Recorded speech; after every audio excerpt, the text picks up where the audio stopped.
दोस्तों नमस्कार। कल यानी 7 तारीख को तीसरे चरण का चुनाव है, लेकिन उसके पहले उत्तर प्रदेश में राजनीति बेहद हंगामेदार हो गई है।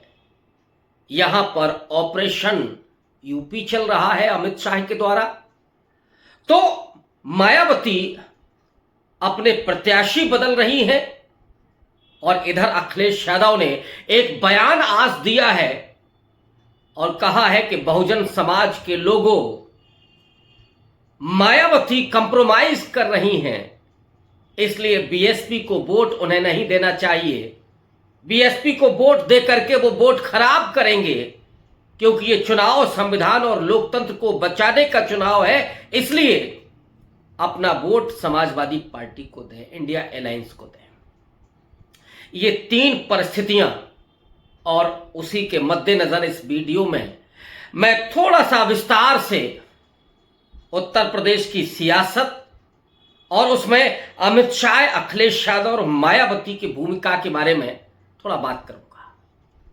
पहले आते हैं कि अमित शाह जो परसों लखनऊ में डेरा जमाए हुए थे, आनन फानन में उन्होंने जो खेल किया वो सीधे तौर पर 2 सीटों पर दिखाई पड़ता है। एक सीट जहां पर विनोद सोनकर चुनाव लड़ रहे हैं, कौशांबी, और कौशांबी की सीट पर जहां राजा भैया समाजवादी पार्टी यानी इंडिया अलायंस के प्रत्याशी को समर्थन दे रहे थे, उस सीट पर अब राजा भैया ने विड्रॉ कर लिया है। और राजा भैया जहां इंद्रजीत सरोज के बेटे पुष्पेंद्र सरोज को चुनाव जिताना चाहते थे, अब उन्होंने यू टर्न ले लिया है। और उसकी वजह यह है कि राजा भैया को परसों बेंगलोर बुलाया गया। अमित शाह ने मुलाकात की और उन्हें समझा दिया गया कि वे विनोद सोनकर का समर्थन करेंगे, उस व्यक्ति का समर्थन करेंगे जिसके साथ राजा भैया के 36 के आंकड़े हैं। लेकिन अमित शाह गृह मंत्री हैं और वो राजा भैया को कहने तो कैसे टल सकता है। दूसरी तरफ एक और महत्वपूर्ण सीट का जौनपुर, जहां धनंजय सिंह की पत्नी चुनाव लड़ रही थी बीएसपी के सीट पर। धनंजय सिंह को चुनाव के ठीक पहले जेल भेजा गया एक पुराने केस में, और फिर अभी 3 दिन के भीतर उनको बेल मिली। तो जेल और बेल के बीच में जो खेल हुआ है, उस खेल में अमित शाह के आगे सरेंडर कर दिया धनंजय सिंह ने, और रातों रात धनंजय सिंह की पत्नी, उनको कहा गया कि वो वहां से चुनाव मैदान से हट जाए। और यही हुआ कि उन्होंने वो सीट छोड़ने का मन बना लिया।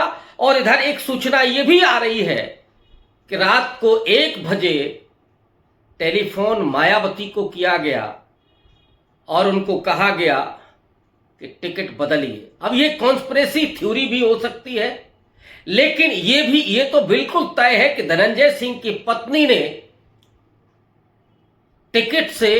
टिकट पर चुनाव लड़ने से इनकार लगभग कर दिया था। और 1 बजे मायावती ने फोन किया पूर्व सांसद को, श्याम सिंह यादव को, और उन्हें सुबह जाकर के नामांकन करने का फरमान जारी कर दिया। श्याम सिंह यादव ने खुद इस बात को कहा। तो इस तरह से धनंजय सिंह की पत्नी चुनाव मैदान से हट गई। जो बीजेपी के कृपा शंकर सिंह थे, भले ही महाराष्ट्र से आए हैं, अननोन थे वो, लेकिन चुनाव मैदान से वो बाहर हो चुके थे। मुख्य लड़ाई सपा और बासपा के बीच में हो गई थी। और जो ऑपरेशन हुआ, अमित शाह ने अब कृपा शंकर सिंह के लिए अब रेड कारपेट बिछा दिया है। यानी अब मुकाबला सपा के बाबू सिंह कुशवाहा और कृपा शंकर के बीच रह गया है, यानी बीजेपी और सपा के बीच रह गया है। और ऐसे में श्याम सिंह यादव बीएसपी से चुनाव लड़ रहे हैं, तो यादव वोट अगर वो काटते हैं तो समाजवादी पार्टी की सीट वहां फंसते हुए नजर आ रही है। यानी जो सीट श्योर जीतती हुई नजर आ रही थी सपा, अब वो सीट फंस गई है और यह भी संभावना है कि वहां से बीजेपी चुनाव निकाल ले जाए। इन 2 सीटों की बात करना थोड़ा सा जरूरी था। अब मैं आता हूं उस मुद्दे की तरफ कि बीजेपी, नरेंद्र मोदी और अमित शाह मायावती से घबराए हुए क्यों थे, क्यों घबराए हुए हैं? मायावती ने अपने जो प्रत्याशी उतारे हैं, अगर उनकी लिस्ट आप देखें तो मैं अभी केवल ब्राह्मण प्रत्याशियों की बात करूंगा। 10 प्रत्याशी उन्होंने दिए ब्राह्मण, और वहां से भारतीय जनता पार्टी कई सीटों पर समाजवादी पार्टी से हारती हुई दिखी और कुछ सीटों पर मायावती को भी बढ़त थी। मसलन जो उन्होंने ब्राह्मण प्रत्याशी दिए 10, उनमें से गोंडा से सौरभ कुमार मिश्रा, कैसरगंज से नरेंद्र पांडे, फर्रुखाबाद से कांति पांडे, प्रतापगढ़ से प्रथमेश मिश्रा, अकबरपुर से राजेश द्विवेदी, हमीरपुर से निर्देश दीक्षित, बांदा से मयंक द्विवेदी, फैजाबाद से सच्चिदानंद पांडे, बस्ती से दयाशंकर मिश्रा, मिर्जापुर से मनीष त्रिपाठी। ये उनके 10 कैंडिडेट हैं और ये 10 कैंडिडेट बीजेपी के लिए मुसीबत बन गए थे और इसीलिए अमित शाह लग गए एक एक सीट पर, क्योंकि उत्तर प्रदेश की एक एक सीट बीजेपी के लिए महत्वपूर्ण हो रही है और कोई ऐसी सीट नहीं है आज जिसे आप उन 15 सीटों को हम छोड़ दें तो जिसको कहें कि आसान जीत मिल सकती है। भले ही पिछले चुनाव में 1 लाख 1.5 लाख वोट से बीजेपी चुनाव जीती हो, 15 सीटें तो ऐसी हैं बीजेपी के लिए जो आसान है, खास करके जैसे लखनऊ है, उसमें गोरखपुर है, गाजियाबाद है, ये सीटें हैं, बनारस है। लेकिन जहां 65 सीटें ऐसी हों कि भाजपा मुसीबत में हो, वहां पर अमित शाह ये करते हुए नजर आ रहे हैं कि, और उसका प्रभाव भी दिख रहा है। अभी जो आज खबर आई है कि बीएसपी ने बस्ती से अपने ब्राह्मण प्रत्याशी को, जो उनके बस्ती से दयाशंकर मिश्र, उनको हटा करके टिकट दे दिया उन्होंने लवकुश पटेल को, और लवकुश पटेल को टिकट दिया बीजेपी से भी वहां ब्राह्मण प्रत्याशी है, लेकिन समाजवादी पार्टी से वहां पर राम प्रसाद वर्मा यानी कुर्मी ही प्रत्याशी हैं सपा से, तो उनके सामने लवकुश पटेल को खड़ा करने का मतलब है कि वहां समाजवादी पार्टी को डेंट करना। यह भी क्या खेल हो रहा है?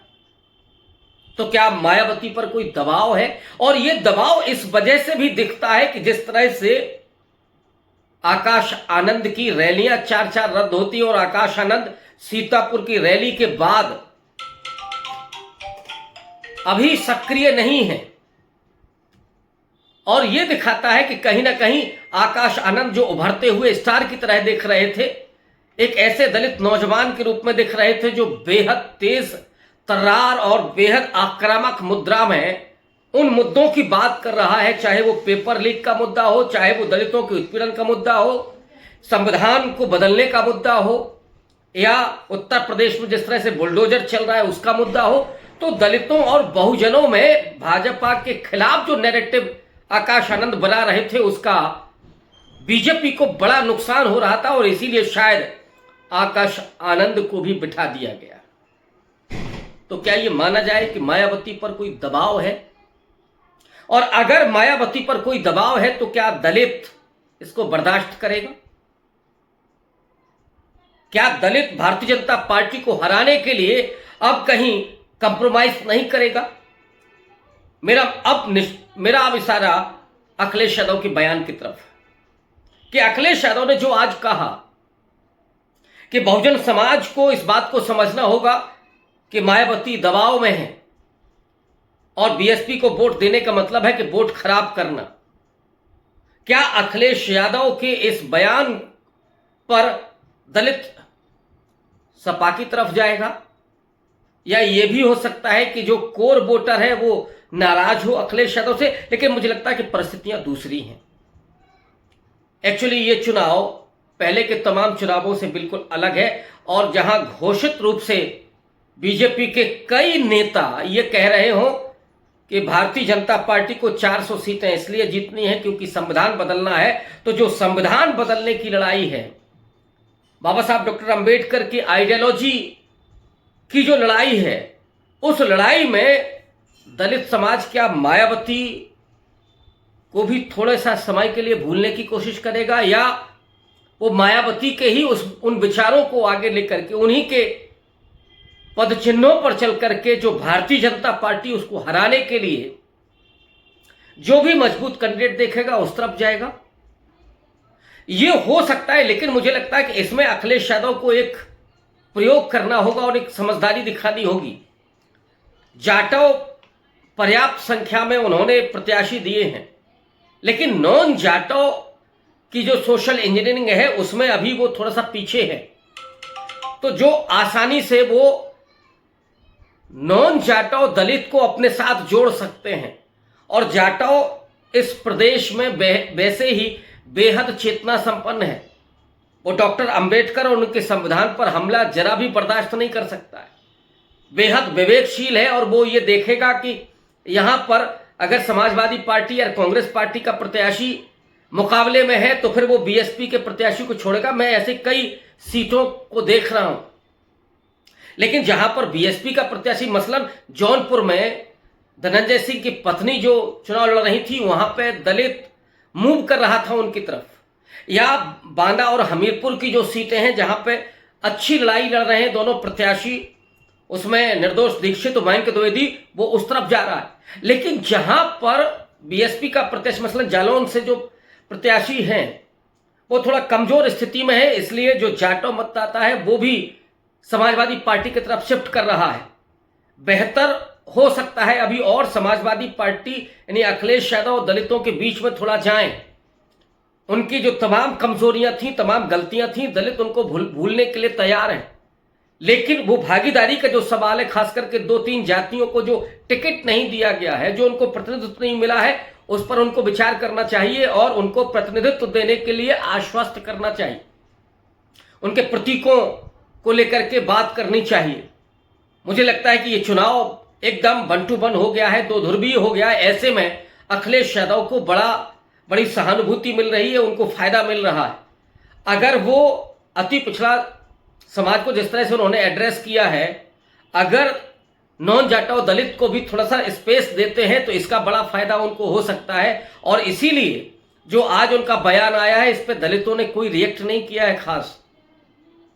और दलितों के लिए जरूरी है वो संविधान और लोकतंत्र, बाबा साहब के मूल्य, उनकी विचारधारा, उसको बचाने की लड़ाई ज्यादा महत्वपूर्ण है। और इसलिए मुझे लगता है कि वो ये देखेगा कि बीजेपी को कौन प्रत्याशी हरा रहा है। शुक्रिया।